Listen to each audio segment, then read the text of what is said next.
Hi, it's Mike with AskTractorMike.com. Got a couple of guests today, and we're going to talk about the exciting world of tractor insurance.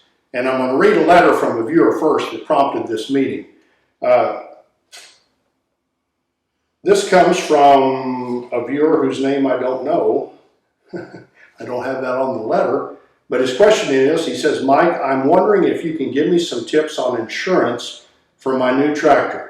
Not sure what kind of coverage to get and what companies to look for. We have Allstate for our home and car, and they will not insure a tractor, which I didn't know. Can you point me to some companies that offer insurance on a tractor? Thanks. And I'm speaking today with Will and Jamie from the Birch and Lyles Insurance Company in Butler, Missouri. Yeah. And how I got in touch with them is my local insurance agent, I told him I wanted to talk to somebody who was an expert in tractors, and he said, you need to go to Butler. So you guys are affiliated with my agent somehow, but you're also in the middle of crop country. You do a lot of tractor insurance, and what, first off, happened to my viewer? Why could he not get insurance on his tractor? Yeah, so a lot of companies that are major carriers, such as an Allstate, they're just not interested. They don't understand the risk. They're more involved in the personal lines insurance. They don't know what they're taking on. They don't know the difference between a lawn tractor, a zero-turn mower, and a 100-horse tractor. So that's just not the market that they operate in. They don't understand it, and a lot of companies such as an Allstate, if they don't have any farm affiliation, they won't insure a tractor of any size. Now these guys, I didn't mention it before, are brother sister, and their dad started this agency years ago, and he was a Farm Bureau guy for a long time. And of course, Farm Bureau insurance is widely known and is in it, I think, every state, and they'll insure tractors and things like that. But when I talked to you, Jamie, I said this customer or viewer I've got can't get insurance, and you said, well, we would do that in a minute. Yeah. And then I asked her, I said, what if one of my viewers has a subcompact tractor and 5 acres, and what you said is we'd write a farm policy on them. Yeah. And I said, if the guy's got a subcompact tractor or lady got a subcompact tractor and 5 acres, are they a farmer? And you said, absolutely. I consider them a farmer, and a lot of times, honestly, the farming policies will even have maybe even a better rate than the personal policies and get you more coverage for, especially if you are doing farming in any sense or using that tractor, get you coverage at least for that. Now, even if it's just kind of a recreational tractor, if I buy it to put in flower beds and to move logs around and things like that.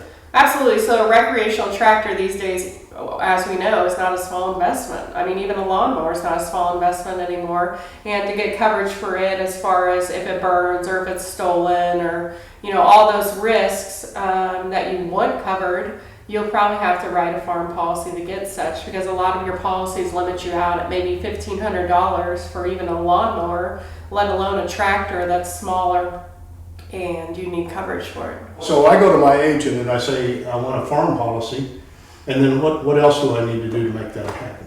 Or I just let your agent know, hey, I bought a small compact tractor, this is how I'm going to use it. How you use it is also important, no matter what you got. And it's the same as like an ATV or a new vehicle. Just keep your agent informed of what you have and what's going on. That way they can easily insure you and understand all your risks.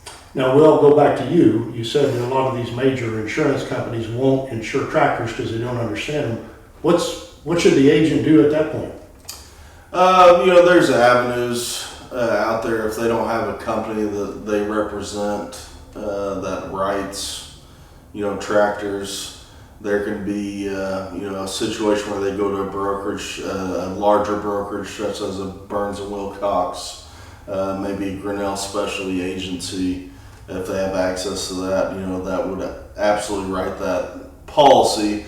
The only difference being or disadvantage to the customer is a lot of times those brokerage companies will have a minimum premium, say a minimum premium of $500, where we're insuring a tractor on a farm policy that's $7-8 per thousand. So you get a $20,000 tractor, it's going to cost you $140 as opposed to $500. So that would be a disadvantage to the client. If they need coverage, the agent should have access to some company somewhere that they can write, ultimately write coverage for that tractor.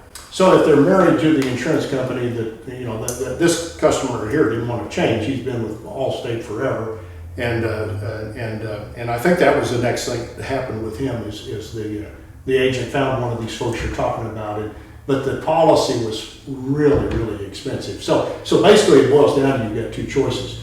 You're either going to find an agency that does tractors like you guys do, and a lot of times they're going to be in an ag area because it's a farm policy, Sure. or get that specified tractor that just covers the tractor. Another option would be if it's financed. A lot of times John Deere will carry on the insurance, or Kubota or something like that. You just have to be careful with those because a lot of times the farm liability is not included in those policies.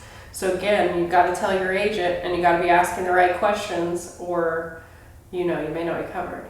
I used to be in the equipment business, and my experience was a lot of the finance companies, because they're financing an asset, want it to be insured all the time. You have to tell them when you sign a contract, this is insured, but there's nothing to keep you the next day. It's illegal, but you could do it from dropping your insurance, and then their asset is uninsured. So a lot of these finance companies will cut a deal, and we used to sell them because a lot of times they were really cheap, and roll the payments into the payment stream for the insurance, and that's what you're talking about there. But you mentioned a great point about liability. Talk about that.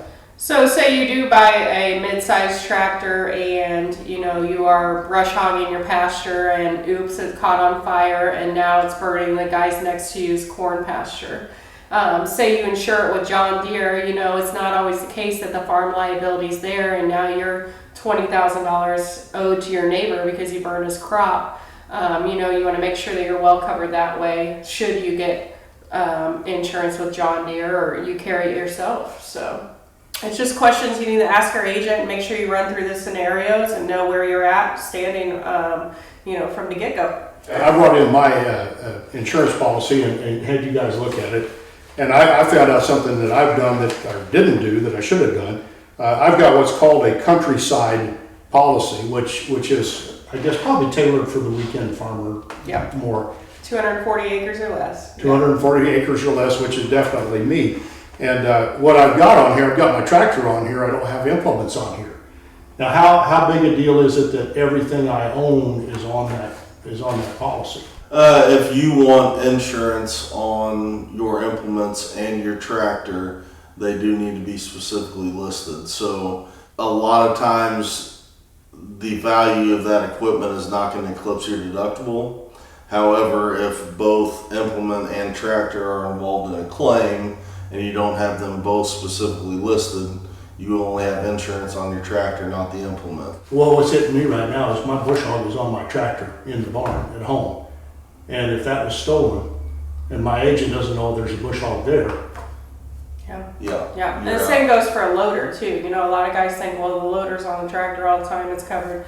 No, you got to list the loader. You got to list everything that doesn't come stock that you buy separate from that unit is something to list. It's just like an ATV, that you buy and it doesn't have a roof and it doesn't have a windshield. Well, you've got to list those things. Wow. Okay. So the front end loader is not counted, and No. I guess a belly mower if you have that. Correct. Wow. Yeah. Because all add-ons. it's not permanently attached. Now, as far as the loader goes, as long as the value that you have written on your policy encompasses the loader, you're probably not going to have a problem getting it covered, since it was, and pretty well for the most part, always is going to be attached to the tractor.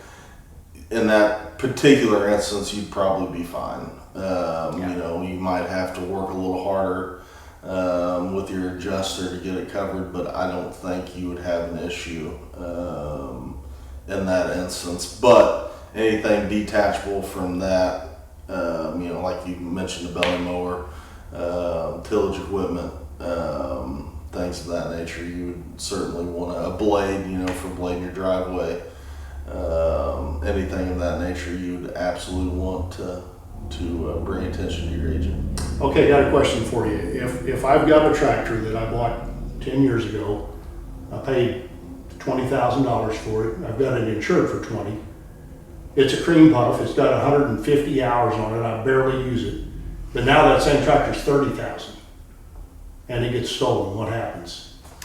You're still getting paid what it's worth today. So if it's a 2014, they're going to look at a 2014 with 150 hours, just like you've got. And most of the time, they're going to pay you what it's worth today, not the 30,000 that it's worth to replace, because it's not a replacement cost policy in most cases. It's an actual cash value policy. So it's going out and proving what today's value is for the condition, the hours, the year, the make, the model. And this is a little bit of an issue because if I've got that cream puff that I've taken complete great care of and I get a settlement for the value, finding another unit like that, if it was a car, you probably could, but a tractor's... So to bounce off of that, they are not going to pay you more than your policy limit. So if you've got it insured for $20,000, and you don't update your policy, and there has been a lot of appreciation with used equipment, more so than probably any other industry. Even I guess used cars, I think tractors have probably eclipsed the appreciation with those. So they will not pay you more than your policy limit, but it is going to be on an actual cash value basis. So as long as we always tell people, we'll insure it for what you want to insure it for, as long as we can prove, we've got 3 or 4 examples, say from a tractor house of a tractor of like kind and quality. As long as we can prove to our adjuster that, hey, I know it's insured for a little more than what you think it may be worth, but this is what, here's A, B, and C that we found within 500 miles that proves that this tractor was actually worth that at the time of claim. Good information. Okay, last question for you guys. I'm out on the open road. I'm off of my property. Hayride or driving it up to get new tires put on it, which I did on a tractor recently. Am I covered on the road? As long as you have farm liability, that coverage will extend, yes, to anywhere you are operating that piece of equipment. If you do not have farm liability, you're going to run into issues, whether it be through your home insurance. If you don't, like I said, if you just have personal liability, you are going to run into issues if you are off-premise operating your tractor. It's also important too to have your flashes on, be doing all the cautious things, because you could also be negligent in the things that you're doing to prevent the accident, and it'd still be your fault. I think my takeaways is I need to have a meeting with my insurance agent and get my other stuff on here. I also need to review the value of my tractor because it's worth more now than what I paid for it, and I probably got it underinsured. Yeah. And so if you've bought a small tractor and you just moved to the country, get with that agent, and if your agent won't insure it, you can get specific insurance for that tractor. But the best thing is to deal with guys like these that do these all the time and do real farms and hobby farms too. And put a plug in for your business here. You guys are in Butler, Missouri. Birch and Lyles is the name. And if you're around Kansas City, Missouri, or where, how far out do you go? We do Kansas, Arkansas, Texas, and we'd be happy to insure or advise you if you're outside those states of somebody that you could deal with. We're kind of in an aggregator group that can, it basically extend to all the states of the United States and get you the correct coverage to get you insured for your operation. But we have 40 plus years of experience between all of us, and it's a family run business that obviously cares for your operation. And you'd be happy to check us out online on Facebook, or we have a website. It's blinsure.com, and again, it's blinsure.com. Alrighty, guys, thank you. I learned a lot of this, and hopefully this helps out my viewer and all of my viewers. I think a lot of us need to visit our local agent and get everything in order, because tractor theft is a big problem, tractors burning up is a big problem, tractor overturns is a big problem, going on the open road can be dangerous. So visit your insurance agent and make sure you're covered. Thanks for watching.